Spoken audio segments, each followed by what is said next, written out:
Happy June 1st, Broncos country. Welcome into the Broncos Breakdown, presented by Prize Picks. Hanging out with your guy, Moose. It is the official start of summer, according to yours truly. I know it's not technically, but June always signifies summer to me. And the Broncos are one step closer to their brand new stadium. This is our first video of the month, so it's a good place to start here. This, of course, coming from CBS Colorado just over the weekend, that the Broncos have reached a formal agreement to purchase Burnham Yard for their new stadium site. It's the $45.8, almost $46 million land purchase that they got from the Colorado Department of Transportation.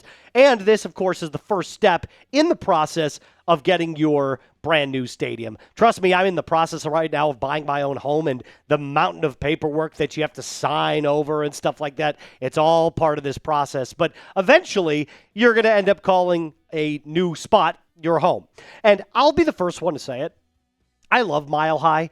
I will always love Mile High. I'm sure you'll always love Mile High. But this is exciting. You know, the Broncos are going to want to host a Super Bowl. They're going to want to host off-season events in this brand new spot, and with a retractable dome that they plan on putting up there, this is going to be a nice step in the future of this entire Denver Broncos fandom and team building. You know, it's an exciting time to be a part of. So if you're excited for a brand new stadium, do me a favor and hit that thumbs up button. Let's see if we can start a trend. Let's get 500 likes on today's video. I think that's a good starting spot. The Broncos Chief Communications Officer, his name is Patrick Smyth, said this about the site. We are pleased to finalize a formal agreement with the Colorado Department of Transportation to purchase the Burnham Yard site, with a closing expected this coming fall. As this remains the preferred site, we remain optimistic that our collaboration with the city, the state, and the community will keep everything on track for 2031. Now, that is when everything is supposed to get started up, and I've got a couple of screenshots. You can just rotate through these, producer JD, of just what everything's going to look like from an aerial perspective. These are just kind of like, excuse me, I thought I could get through it.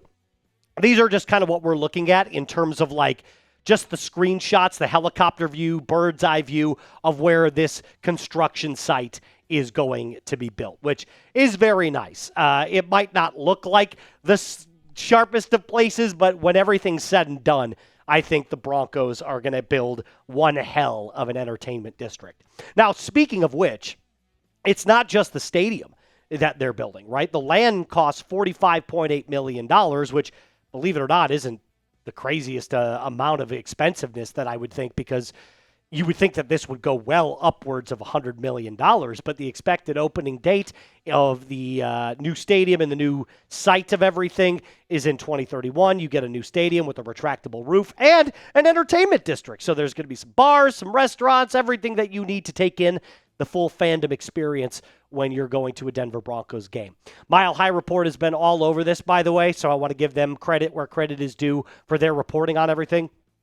The other newsworthy item out of this agreement is that the state cannot sell any portion of the land or transfer it to any other party. It's a purchase option, meaning the state cannot entertain any other offer. So the Broncos seemingly have this locked down, and if everything closes the way it should, construction will start. It'll take about 4 years, and then boom, we've got ourselves a brand new stadium. I will be, 2031, I will be 35 when this goes up, so maybe I'll be taking a trip and going to a new Denver Broncos stadium game. I hope that I can make that happen at some point in the future.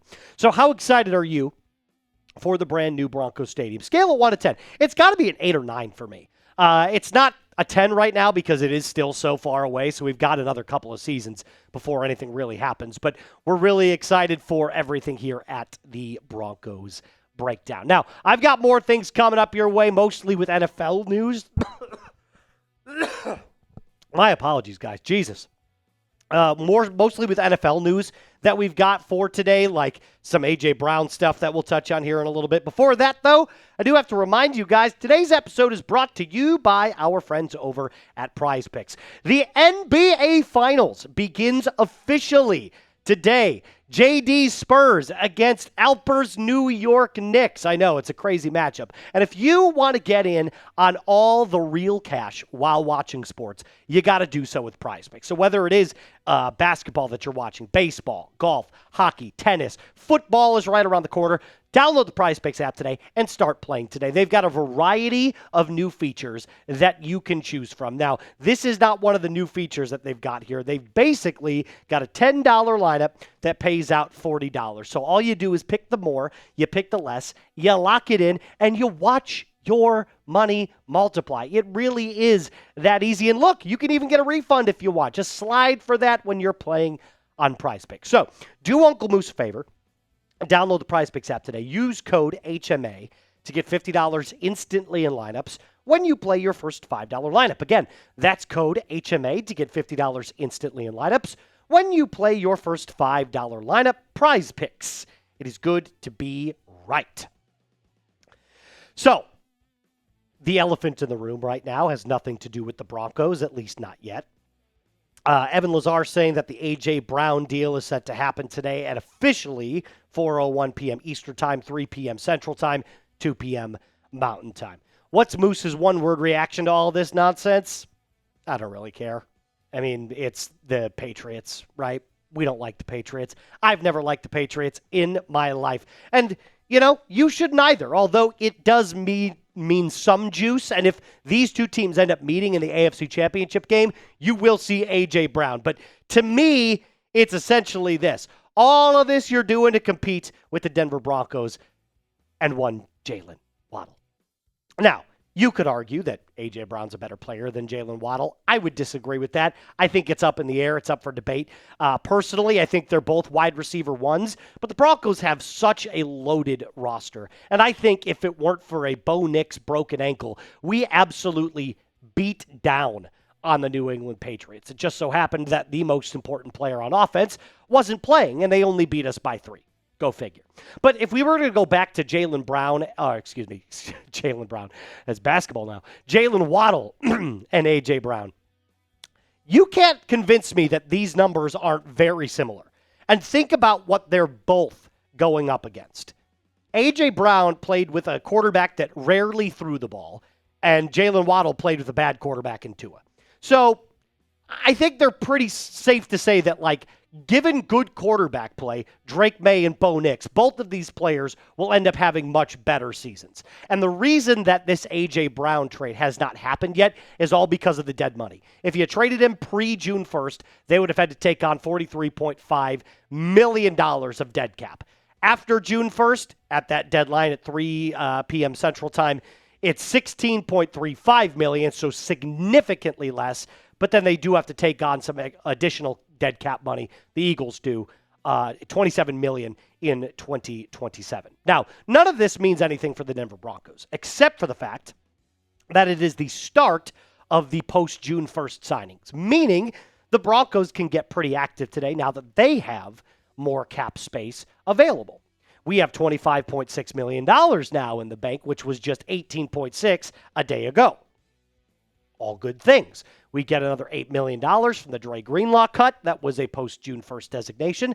So right now, we seem to be in a good spot. Now, I made a video yesterday that kind of broke down everything. You can either spend that money on a couple of free agents, or you can let that money roll over. As long as you're paying 90% of the total available cap, which is $301 million, you could do with whatever you want with the other 10%, right? And sometimes you have more than that. So if you've got an extra available, I don't know, $40 to $50 million, you might want to think about paying some of that money, but the Broncos don't necessarily have to get active in spending in anything past June 1st. However, I will say this. They are one injury away from the Super Bowl. One game away, one play away from making the Super Bowl. It is time to add star power. If you wanted to really double down on your efforts to win a Super Bowl, you do it with a stud. Period. And to me, there's only one position group that could use that extra star power. It's the defensive line. Not that it's bad. It's not bad. Zach Allen's a star in his own right. DJ Jones is a hell of a nose tackle. And I think Malcolm Roach, if he gets the nod at that right defensive end position to take over for JFM, I think he'd be more than serviceable. There's no denying that. However, it's deep. It's just not overly loaded. It can be overly loaded if you sign Cam Jordan. But this is not a Cam Jordan episode. I'm just throwing out there all my ideas. Now, we do have some updates. OTAs start tomorrow officially, so we'll have OTA updates coming to you later on this week. I don't know how much it's going to be tomorrow necessarily unless we get some more updates, but definitely Wednesday, Thursday, and then Friday we'll have some OTA updates and things that you need to be aware of. All right, that's all I got for you on this mini I almost said restaurant update. This mini stadium update. We've got more stuff coming your way. So smash subscribe today. As always, Broncos country, a quick little mile high salute. Be cool.